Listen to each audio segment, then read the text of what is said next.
just celebrating getting 3 points here tonight? I love to win like this. I love, first of all, the way we played the first half and the situation that we create against a team that is so difficult. I think they were ranked first in terms of what they conceded in open play, and we dominated the game. We conceded nothing.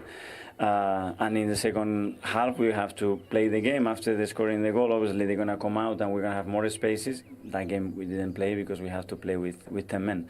But even at 10 men, again, we didn't concede, and we read the game really well, competed extraordinarily well, and I'm so happy for the team to be able to respond to different contexts in a positive way and win the game. Did those celebrations underline also the fact that you had to do this against the odds for the last 30 plus minutes of the game, reduced to 10 men? Absolutely, and it shows how much we want it. And when you see the players on the bench, the way they come, when you talk to them, the face that they have to come here and help the team, they were magnificent. They changed the dynamic of the game, and I thank you so much to them because they really contributed to win the game. Managers are never going to be happy when you lose players in the circumstances that you did to the red card. But do you understand why Tomiyasu gets the yellow card in the first place? I'm a really open person. I understand everything. How frustrating is it going to be, and how much is it going to take for managers to get across to players to understand these new rules and the potential penalties? The new rules is one thing. The new rules that I don't know where they are, they haven't communicated, that's something very different. But we will adapt. Today we had to win it in this context, and we've done it. Do you think it's going to be difficult for referees to get consistency when it comes to time wasting? I don't know. That's something that they have to do. It's going to be very difficult for us. I guarantee you we have to play with 10 or maybe with 9 or with 8. Because if, depending where we put the standards and the level, we can maybe play that against it. It can be very entertaining. Let's talk about the performance. It was very key to your pre-game message. How impressed were you with the overall performance, particularly in the first half as well when you had 11? Very impressed, and this is what we want, and keep developing and earning the right to win the games the way we played. And it's, again, really difficult. They are really good at frustrating you, at shifting across and forcing you to make mistakes in the wrong areas and then be really good in transition. And we didn't allow much of that. So we are growing, we are better. In the recent weeks, you've spoken a lot about flexibility and the need from that for your players. With Declan Rice, he started on the left of a diamond against Nottingham Forest. He was at the pivot today. Is that the flexibility you're talking about from your players, and what will be needed? Absolutely, and I thought he was fantastic today. He really dominated the game. To ask him to do something new, but obviously he's done in a different club, but we asked him to do it in a different way. I think he was fantastic today. Mikel, thank you. Thank you very much. For Declan Rice, I don't think he's sure about the time-wasting rules. 14 yellow cards, and it's cost him a player tonight as well. Where are you on this, Karen? Look, I think everybody's known the rule. I think the time that's been added on, I think it was in the World Cup, it's been in the Women's World Cup, it's been happening for the last however many weeks now. So it's also been a rule for ages, don't waste time. So, yeah, I think they've known about it. 14 yellow cards, though, already this season from 2 weekends. Well, listen... Do you think the message is not getting through? Well, the rule's there. We know what it is. I said I felt a little bit unfortunate for Tomiyasu in that. I think he took one for the team because it was almost Thomas Partey, then Havertz. So it was almost like a yellow card for the team's time wasted, but he had to give it to someone. He got it. I think Mikel there after the game... He's still in the game. You always feel it's been an injustice when you have a man sent off, maybe a little bit of a siege mentality, but it was the right decision to send him off. You might a little bit harsh, as I said, he took one initially. The pullback, he's on a yellow card. Yeah, he has to go for that, even though it seemed a little bit soft. It wasn't the biggest pull, but once you're on a yellow card, he has to go off for that. So I don't think you can have a look at the referee and say that he got it wrong. Overall, how encouraged will he be by the performance? He said he was really happy with that first half. Oh, yeah, managers love those wins. I said about City before the game tonight, the 1-0 wins. They demand the most concentration. We used to love them at United. It's great you win a 5-3, a 4-0, all those fantastic wins. But to win 1-0 means that your defenders are really happy, your team's really happy, your coaches are happy, your goalkeeping coach is happy. Everybody feels like they've contributed towards the game because it needs, real concentration. At the end, I thought his defenders... I'd have said they might have been put under some real pressure if they put a lot of crosses into the box like Palace did, and I thought they defended the box really well. There was some pressure put on them and they could have wilted, they didn't wilt. So some real credit, I think, for those players at the back, and that was a big test for them tonight in that last half an hour. Obviously, you'll be disappointed to lose a game of football tonight, but give us your take on that 90-plus minutes. I thought we gave a very good account of ourselves. I thought the shape of the team was good. I thought the team discipline was very good too. I thought we worked very, very hard. I thought when we had a chance to get in the ascendancy, when they went down to 10 men, we really took that opportunity and piled players forward and got the ball in around their goal and their penalty area as many times as we possibly could. But of course we paid the price for the goal and the quick free kick, where we of course complained that the player who was going to defend that space was blocked off and not allowed to go in there. But obviously the referee and the VAR thought differently. When you concede a goal like that, coaches always think all goals are stoppable. Is there anything that you can do in that situation to prevent a quick free kick like that? I don't know whether what you do about blocking. I think when players are blocked off, as they often are at corner kicks and in those situations, you just have to rely on the referee to see that there's a block there that's not allowed in the laws of the game. I don't know that you can say to a player, you must not get blocked off, because if people are determined to block him off, they will block him off. Do you have some sympathy for your keeper, Sam Johnson? Does he have to make the challenge in that manner? Does he have no option, Roy? It was close, but it's one of those spur-of-the-moment things. He was quick off his line. I think he saw the opportunity to get there, and then, unfortunately, the speed of the Arsenal forward perhaps caught him out, and he didn't get the first touch of the ball. It was very close, the two of them going in there, so I wouldn't be very harsh on them in that respect. You weren't able tonight to create the chances perhaps you created up at Sheffield United, but you're playing one of the best sides in the country, perhaps potentially one of the best sides in Europe. The fact that you were able to go toe-to-toe and push them as far as you could tonight, does that tell you the direction of travel for Crystal Palace? I think it tells us the direction of travel we should be looking to get to. I still think that we really need to get a little bit more help in terms of the forward areas with regard to substitutions. I was quite impressed with the amount of substitutions and the quality of substitutions that Arsenal were able to make. We aren't quite in that situation at the moment, certainly not in the midfield and front areas anyway. But we're working on that, and hopefully that will be better. That might have been a factor tonight. I thought it was, asking a lot of the players who'd worked and given so much, that when we were pressing so hard towards the end, to just find that extra yard of pace or that extra speed of movement, because they'd given so much in helping us to get to that stage in the game. One big talking point of the night will, of course, be Arsenal being reduced to 10 men. The fact is that Tomiyasu gets a yellow card for time wasting. What's your take on this so far, Roy, and how it's working? Don't really have a take on it, to be perfectly. It is what it is. As I've said before, these rules and these ideas are thrust upon us. We don't have too much say in the matter, and we have to learn to live with them. And unfortunately, in learning to live with them, we're going to get situations like this one. I can quite understand how Arsenal would be unhappy about the 2 yellow cards. I'm sure I would be myself.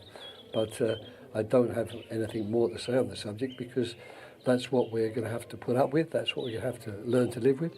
And of course, normally in a opening or second round period of the season, you don't see as many red cards as we've seen this particular game. I think, 10 games, 4, maybe even 5 red cards. So it's obviously working in terms of getting players sent off.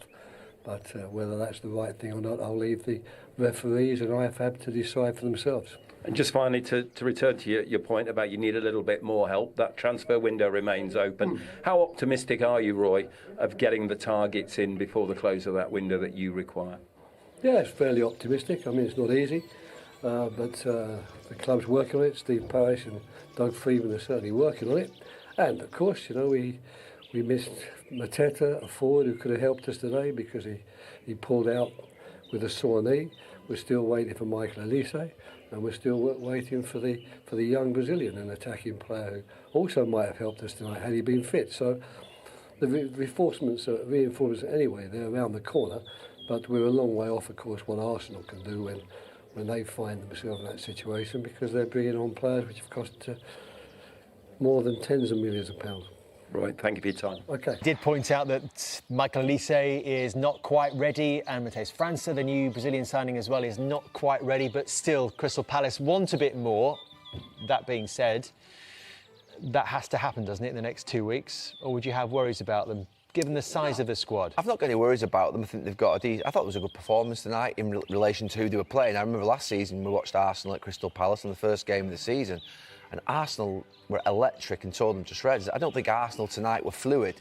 What I think we respect from Arsenal tonight is the fact that they've gone to a really difficult place to play, and they've dug in there at the end and shown sort of really good sort of personality. So well done to them for that, because it's a hard place to go. I agree with what Karen said after the game. That was always a tough place to go, at Selhurst Park. But I think from Palace's point of view, there are a lot of good things in that game. I won't be panicking. I don't think Roy's the type of manager that will be knocking on Steve Parish's door and demanding loads of money. I think he'll think, no, I've got a good group. Yeah, maybe 1 or 2 if they can, but they won't panic and get people in and overspend. On the win, it was a nervy end to last week's game, but what was it like to end that game off, and how nervy was it today? Yeah, I mean, I think the red card changed the game a bit, so in the end was it was a tough one, and I had to really fight through it and really dig deep there at the end, but yeah, I think we deserved the win. You know, I think we were the better team throughout the game, and yeah, maybe we missed a little bit on the final third today, but yeah, I think we deserved the 3 points. It's all come down to one moment in the game, a penalty that you did score. Now, we saw Bukayo holding the ball, and he does take a lot of Arsenal's penalties. Did you have to ask for the ball, though? We've been taking, in pre-season a lot, and I've scored all mine, so just asked him, and he gave it to me, so yeah, I have to thank him for that one. How well did Eddie do in the build-up to the penalty and winning it? Yeah, brilliant. Again, you see the contribution every game, every time he plays, so yeah, we're lucky to have him there, and he gives us so much, so yeah, well done again to him and to the whole team, to really dig for it and fight for it and get the 3 points. That was all that was important today. You mentioned the red card for Takiro and how it did change the game in the second half. What did you make of the 2 yellow cards that he got? Do you feel it was harsh, perhaps? Yeah, I think, to get a red card from these 2 situations is very harsh. The second one I haven't seen again, but on the pitch looked very soft. And the first one, I don't think he's trying to take a lot of time there, but it's just no one to play to, So I think it was harsh, but that's life, that's football, and we had to deal with it, and I think we did that brilliantly. And yeah, credit to the team, credit to everyone who came on, and yeah, got us the 3 points in the end. And it's 2 wins now from 2 games this season so far. How much are you enjoying the start to the campaign? Yeah, I mean, the beginning of the season is always a bit tricky. I think it always takes a little bit time to peak, So yeah, in the beginning it's so important to get those 3 points, and we've done that twice now. So we have to keep going, keep building on that, and I'm sure we will improve a lot. Congratulations. Thank you. He had 15 goals last season. He's off and running with that penalty that Bukayo Saka gave him this evening. And the fact that, I just mentioned, there are only 3 teams who've won their first 2 games just shows you the way the Premier League is. And 2 wins out of 2, even though it's 2 games, is an impressive start. It's such a competitive league. That's why we all love it, because there's always shocks around the corner for any team. We all know Man City are a real force, and Arsenal, hopefully they can keep it going throughout the season. They're going to ups and downs, it's like a roller coaster ride. But the big thing for me this season, they learnt their lessons from last year. When they made mistakes. It's a young team last year, and it still is a young team. But have you learnt from the mistakes? The Liverpool game when they was 2-0 up, West Ham when they was 2-0 up. It's just seeing a game out, and tonight they did that. They saw the game out very well and got all 3 points. Because at the end of the season, when you do win the title, or if you do win the title, they don't analyse every game how you got those 3 points. It's about getting those 3 points. So I think that's the difference for tonight and probably a couple of games last season. Yeah, and you can make a real point for Arsenal being a lot better. The experience that they had last season, the new players that they've got, they're going to give Manchester City a good run for their money this year. Welcome back. Arsenal winning at Crystal Palace by 1-0, finishing with 10 men. So much to discuss. Let's go straight into it. It all happened in that second half. The incident for the penalty. We think it's a penalty, but we're also looking at Thomas Partey's role in it? Well, certainly this is a training ground where they work on. Usually it's a corner where you try and spin it round the back and someone blocks you, the defender. But free kick, Martinelli, as you can see there, they've worked on this, and Thomas Partey just puts his body there. Whether that's interfering with play, the rules these days, I mean, it's so inconsistent, some of the decisions. But certainly it's a penalty. Nketiah, he does so well here just to get his toe on it, and Johnson has to make that. As you see there, there's contact and it is a penalty. But whether Partey has played a part in him getting away from, as you see it there. That's the big question. Yeah, well, straight away I said there's been a block there when the penalty was given. And I think the question is, how much of a block was it, basically? Would the player have got there if he wasn't blocking him? Saka, that's an interesting bit as well. Saka holding the ball for the whole duration of the fallout Look from at the Sam penalty. Johnson. And then finally they hand it to Ødegaard. Then you've got Sam Johnson, as you can see at the top of your screen. He's looking at the bench because he, and rightly said in commentary, he's probably been preparing for Saka to take the penalty, and it was a lovely stroked home penalty in the end, but so much to look at there. The other side and the other situation to it is that Partey, when he was blocking, he was actually in an offside position as well. Now, whether he's interfering with play is another question that we can. We'll go ring in Dermot in a moment. Quick one on the penalty, though. That was really interesting because Saka's taken 5 of Arsenal's last 6 penalties in the last 2 years, and Ødegaard's not taken any for Arsenal. I'm amazed by that. I mean, I was at pre-season, missed one in pre-season, and maybe just thought, well, let Martin Ødegaard take it, and you can see Sam Johnson, though. Calls him out, didn't He baffled, because now he's looking at the goalkeeper coach, I should imagine, because they talk through certain players who take penalties, and some players always put it in the same position. But Ødegaard obviously was very cool and calm and just slotted it in that corner. So, interesting. But David Seaman always said to me back in the day, always used to look at their run-ups, the way they're running up to the ball. But obviously, Ødegaard looked like he was going to go that Sam Johnson way he went. But because sometimes when you open your body up like he did, you can sometimes get them wrong.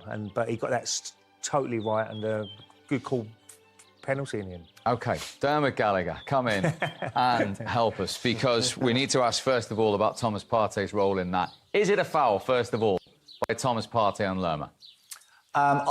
I think not, Steve. I think he's there to block, we get that. But if you see it sideways on, you see how Lerma goes down, you would say that the fall is not commensurate with what happens.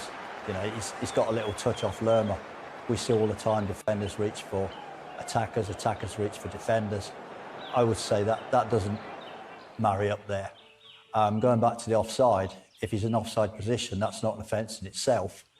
He hasn't taken part in play because he hasn't touched the ball, and he hasn't moved towards the ball. The ball quite clearly goes to Nketiah, who you can see is well away from Partey. You see the ball now, it travels well away.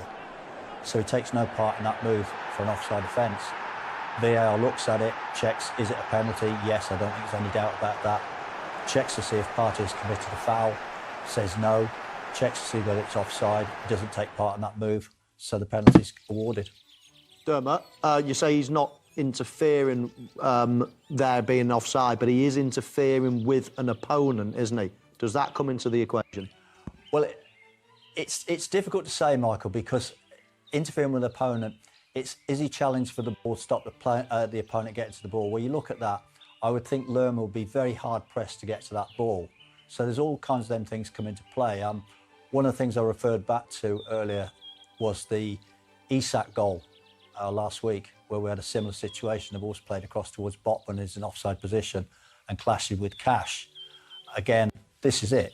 If you see this ball comes in, it's Botman at the bottom of the pitch who's offside. Cash runs into him, again a similar situation, but the ball goes to Dan Burn, who's just in front of Botman.